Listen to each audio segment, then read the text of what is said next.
creative friends, this is Joy.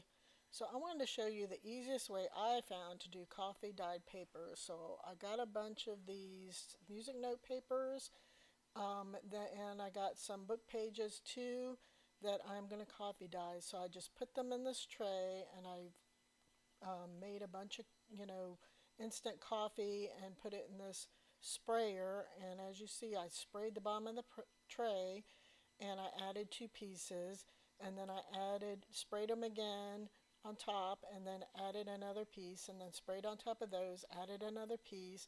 So that's what I'm continuing to do. I'm just continuing to put the coffee spray on there and then layer on top of that, and then more spray and layer on top of that.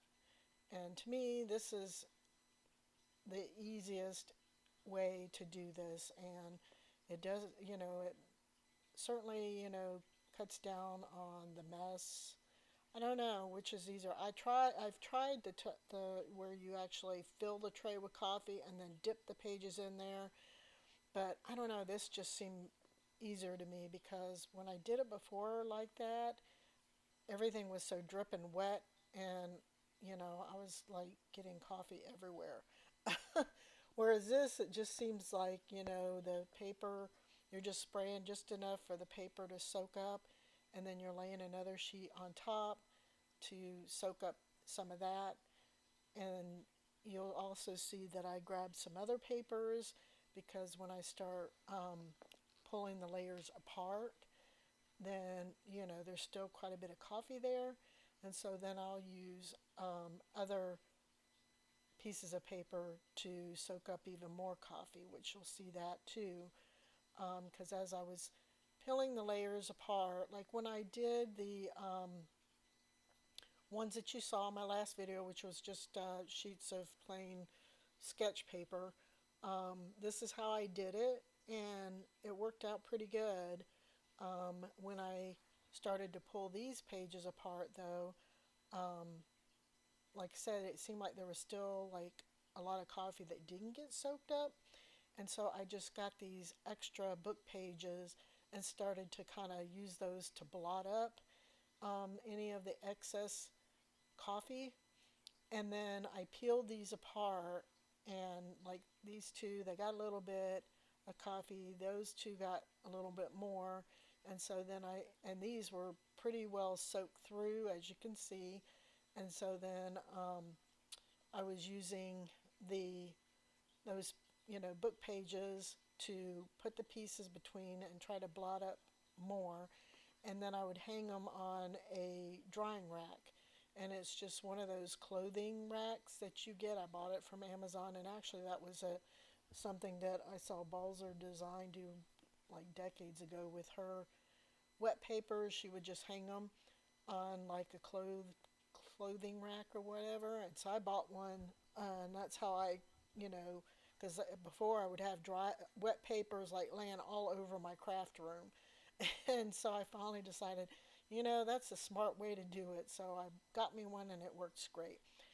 And I have to say, like blotting up the excess coffee off of these pages onto these other book pages gave them a mottled kind of look, and I was loving that. I think I like that even more than having the pages that I coffee dyed all completely, like dyed.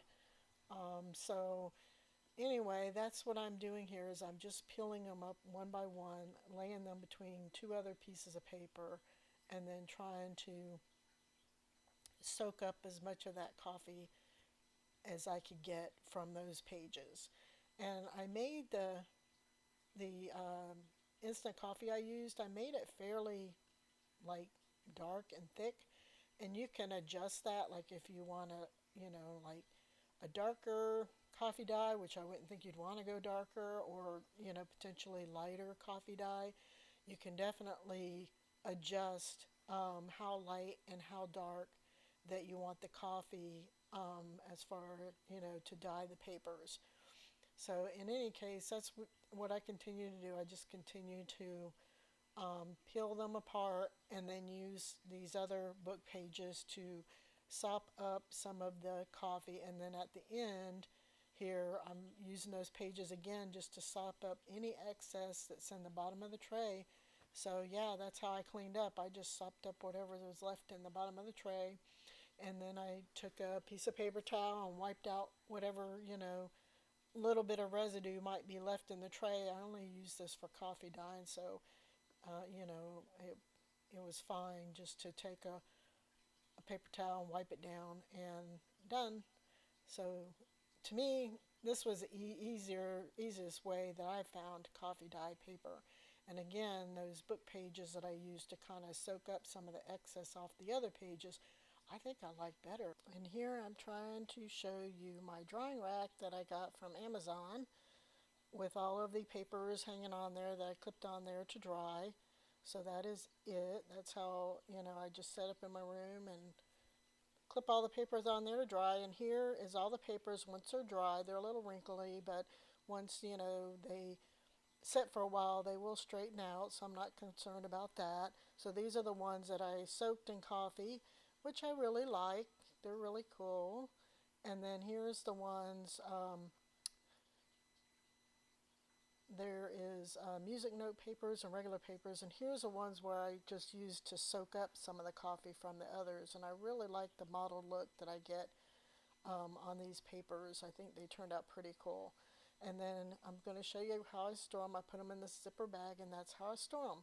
So thank you for watching, and I hope you come back and watch the other video I have on jelly printing. Thanks for watching. Bye-bye.